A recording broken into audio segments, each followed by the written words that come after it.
बिस्मिल्लाहिर्रहमानिर्रहीम। अस्सलाम वालेकुम। आज हम अपने ओरल कैविटी का लास्ट पार्ट फेरेंस के टॉपिक को कवर करेंगे। फेरेंस होता क्या है? फेरेंस एक मस्कुलर ट्यूब होती है जो कि नीजल कैविटी, माउथ और लैरिंक्स के पीछे होती है और इसके 3 पार्ट होते हैं। जो नीजल कैविटी के पीछे होगा वो नीजोफेरेंस, जो माउथ के पीछे होगा ओरोफेरेंस और जो लेरिस के पीछे होगा वो लिरिंगोफेरेंस। फेरेंस की बाउंड्रीज देखें तो ये आपका सुपीरियरली जो बेस ऑफ द स्कल्क होती है वो इसके सुपीरियरली प्रेजेंट होती है, यानी बेस ऑफ स्कल का फ्लोर बनाती है। देन आपका इंफीरियरली नीचे की तरफ ये एसोफेगस के साथ कंटिन्यू हो जाएगी, जो आपका डाइजेस्टिव सिस्टम का, जिसको फूड पाइप भी कहते हैं। Opposite the 6 cervical vertebrae, back side पे 6 सर्वाइकल वर्टिब्री होगी, उसके बिल्कुल सामने ईसोफेगस होगी और फेरेंस ने ईसोफेगस के अंदर जाके कंटिन्यू हो जाना है। पोस्टीरियरली हो जाएगा प्रीवर्टेब्रल फेशिया, ये आपका डीप फेशिया ऑफ नेक होता है, उसकी एक लेयर होती है प्रीवर्टेब्रल फेशिया। और इंटीरियरली आगे की तरफ जो नेजल कैविटी के सामने होगा उसको नेजोफेरेंस कहेंगे, जो ओरल कैविटी होगी उसको ओरोफेरेंस पार्ट होगा, जो लेरेंस वाला होगा वो लिंगोफेरेंस होगा। सो इंटीरियरली इसके आगे नेजल कैविटी आएगी, फिर ओरल कैविटी भी आएगी और लेरिंक्स भी आ जाएगी। अब फेरेंस की दोनों साइड्स के ऊपर काफ़ी स्ट्रक्चर्स प्रेजेंट होते हैं, जिनकी ये लिस्ट हमें गिवन है। ऑडिटरी ट्यूब होता है, मैंडिबल होता है, styloid process, medial pterygoid plate, टांग होते हैं, डिफरेंट मसल्स अटैच होते हैं, टीडिको मैंडिबुलर रैफे होते हैं, हायोइड बोन और थायरॉइड, जो क्रीकोइड कार्टिलेज, जो लेरिंक्स के कार्टिलेज होते हैं वो यहाँ पे प्रेजेंट होते हैं। नेक्स्ट हमारे पार्ट की डिटेल देखें तो हमारे पास पहले आता है नीजोफेरेंस। नीजोफेरेंस होता है, इसकी बाउंड्रीज देखें तो इसके ऊपर जो होता है वो सॉफ्ट पैलेट होता है और ये नेजल कैविटीज़ के पीछे होता है।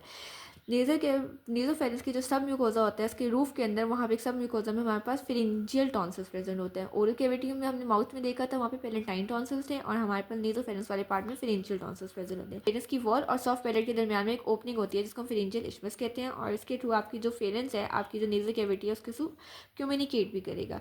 ऑडिटरी ट्यूब जो आपका ईयर का स्ट्रक्चर है वो इसकी लैटरल वॉल में आके ओपन करेगा। जहाँ पे ऑडिटरी ट्यूब ओपन करता है वहाँ पे जो फेरेंस के अंदर एक एलिवेशन सी बनती है जिसको हम टॉर्स ट्यूबेरिस कहते हैं या ट्यूबल एलिवेशन कहती है, जहाँ पे ऑडिटरी ट्यूब आपकी नेजोफेरेंस में आके ओपन करेगा। एक फिरिंजियल रीसेस होता है, रीसेस का मतलब एक स्पेस सा होता है, कोई पॉकेट सी बनी होती है। फिरिंजियल रीसेस होती है जो कि इसी जो लैटरल वॉल होती है जहाँ पे ऑडिटरी ट्यूब में आके ओपन होना होता है, जहाँ पे ट्यूबल एलिवेशन बनती है, उसी वॉल के अंदर हमारे पास एक डिप्रेशन सा, एक स्पेस सा होता है जिसको हम कहते हैं फेरेंजियल रीसेस। एंड यहाँ पे सिल्पिंगो फेरेंजियल फोल्ड होता है। लेरिंगोफेरेंस की बात करें तो ये वो पार्ट है जो आपके लेरिंक्स की बैक साइड पे होता है, इसने ओपन करना होता है लेरिंक्स के अंदर। इसकी लैटरल वॉल जो है वो क्रीकोइड कार्टिलेज और थायरोहायोइड मेम्ब्रेन बनाता है, जो कि थायरॉइड कार्टिलेज तो थायरोहायोइड मेम्ब्रेन बनाता है, जो आपके लेरिंक्स की कार्टिलेज होती है। Piriform fossa is a very important question. Piriform fossa basically एक डिप्रेशन सा होता है जिसको स्मगलर फोसा भी कहते हैं, और जितने भी फॉरेन ऑब्जेक्ट्स अगर आपके आ जाते हैं बॉडी के अंदर तो वो यहाँ पे माउथ के थ्रू अगर फॉरेन ऑब्जेक्ट आते हैं या नोज़ल कैविटी के थ्रू तो वो आपके पीरिफॉर्म फोसा के अंदर जाके सेटल हो जाते हैं, वहाँ पे सेटल डाउन हो जाएंगे। पीरिफॉर्म फोसा होता है क्या? डिप्रेशन होता है जिसके अंदर पाउच सा होता है on E side of laryngeal inlet, जहाँ पे आपका जो लेरिंक्स की ओपनिंग होती है, लेरिंक्स का इनलेट होता है जहाँ से लेरिंक्स शुरू होनी होती है, वहाँ की दो साइड के ऊपर, दोनों साइड के ऊपर ये अगर ये दरमियान में ओपनिंग है तो एक इधर भी और एक इधर भी, यहाँ पे क्या है हमारे पास पीरिफॉर्म फोसा है और इसके अंदर आके ऑब्जेक्ट्स हैं, फॉरेन ऑब्जेक्ट्स यहाँ पे लॉन्च कर सकते हैं। बाउंड्रीज क्या है इसकी? मीडियली एराया पिग्लॉटिक फोल्ड होते हैं और लैटरली थायरॉइड कार्टिलेज होते हैं। इस डायग्राम के अंदर भी आपको इसको मजीद क्लियर हो जाएगा। बाकी हम एराया पिग्लॉटिक फोल्ड, थायरॉइड कार्टिलेज वगैरह की डिटेल लेंस के टॉपिक में देखेंगे। और इसके बेनीथ म्यूकोजा के अंदर यहाँ पे इंटरनल लेरेंजियल नर्व जो आपकी लेंस को सप्लाई भी करती है वो यहाँ पे लाई कर रही होती है। Removal of foreign bodies from piriform fossa जब करेंगे हम तो जो आपकी इंटरनल लेरेंजियल नर्व यहाँ पे होती है वो डैमेज हो सकती है, जिसकी वजह से आपके सुप्राग्लॉटिक जो लेंस का पार्ट होता है जहाँ पे इंटरनल लेरेंजियल नर्व लेंस को सप्लाई होता है वहाँ पे एनेस्थीसिया हो जाएगा, वहाँ पे डैमेज हो जाएगा। लास्ट पार्ट हमारे पास फेरेंस का होता है ओरोफेरेंस। ओरोफेरेंस ओरल कैविटी के पीछे होता है। इसका जो फ्लोर होता है वो आपकी टंग बनाती है और आगे टंग के आगे एपिग्लॉटस भी कंटिन्यू करेगा, क्योंकि ओरोफेरेंस ने आगे जाके एपिग्लॉटस के साथ कंटिन्यू करना होता है और ये टंग और एपिग्लॉटस मिलकर ओरोफेरेंस का फ्लोर बनाते हैं।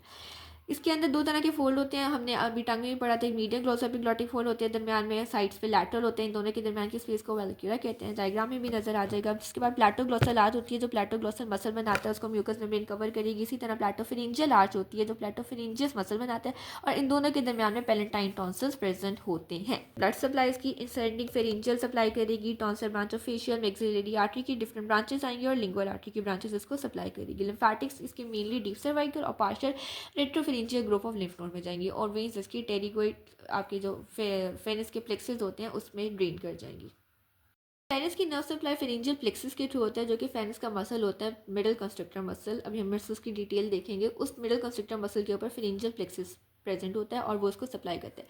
फेरेंजियल प्लेक्सस 3 चीज़ों से बनता है। पहले हमारे पास इसमें होती है pharyngeal branch of vagus, vagus जो कि आपकी 10th क्रेनियल नर्व होती है। देन हमारे पास ग्लॉसोफेरेंजियल की कुछ ब्रांचेस आ रही होती हैं जो 9th क्रेनियल नर्व होती है, और उसके अलावा सुपीरियर सर्वाइकल सिम्पैथेटिक गैंग्लियन जो सिम्पैथेटिक सिस्टम का एक गैंग्लियन होता है, वहाँ से ये तीनों मिलके आपके फेनस के मिडल कंस्ट्रक्टर के ऊपर एक प्लेक्सस सा बनाते हैं, नर्व का एक गुच्छा सा बनाते हैं जो कि आगे जाके फेनस को सप्लाई करता है। बाकी हम इंडिविजुअल देखा जाए तो टेस्ट सेंसेशन जो होती है वो internal laryngeal branch of vagus लेंगे यहाँ से, क्योंकि फेनस के अंदर भी कुछ रिसेप्टर्स प्रेजेंट होते हैं, टेस्ट बड्स वगैरह, जो इसकी सेंसेशंस लेंगी।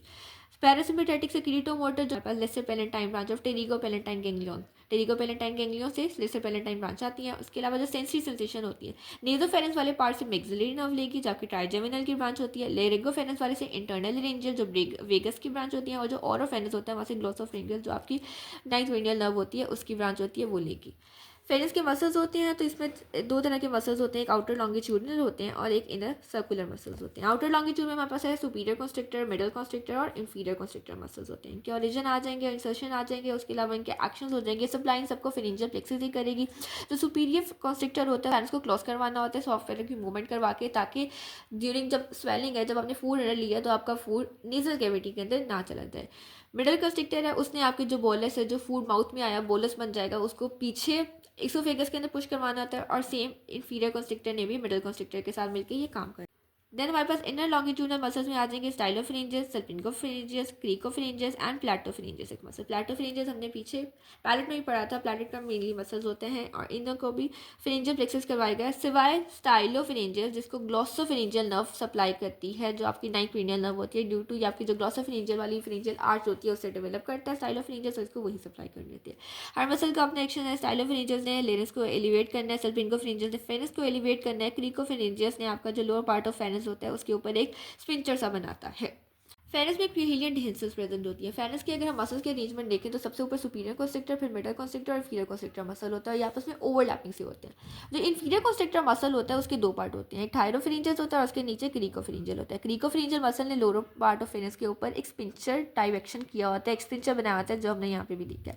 अब जो क्या होता है, आपका जो सुपीरियर थायरोफेरेंजियल पार्ट है वो सुपीरियर मिडल कॉन्स्ट्रिक्टर से ओवरलैप नहीं होता, जिसकी वजह से a kind of weak part होता है। ये कहाँ पे होता है, वोकल फोर्स के लेवल के ऊपर होता है। लेनिस के वोकल फोर्स प्रेजेंट होते हैं उसके लेवल के ऊपर होता है, उसके पैरेलल आता है, और इन्फीरियरली इसके क्रीकोफेरेंजियल जो स्पिंचर है वो इसको लिमिट करते हैं। इस एरिया को क्यूहिलियन डिहेंसल कहते हैं। सिग्निफिकेंस क्या है कि थायरोफेरेंजियस और जो क्रीकोफेरेंजियस है, ये 2 जो मसल्स हैं वो डिफरेंट तरह की नर्व से सप्लाई होते हैं। थायरोफेरेंजियस होते हैं वो फेरेंजियल प्लेक्सस के थ्रू सप्लाई होगा, और जो क्रीकोफेरेंजियस है उसको रिकरेंट रेडिंजियल नर्व जो वेगस की ब्रांच होती है वो सप्लाई करेगी।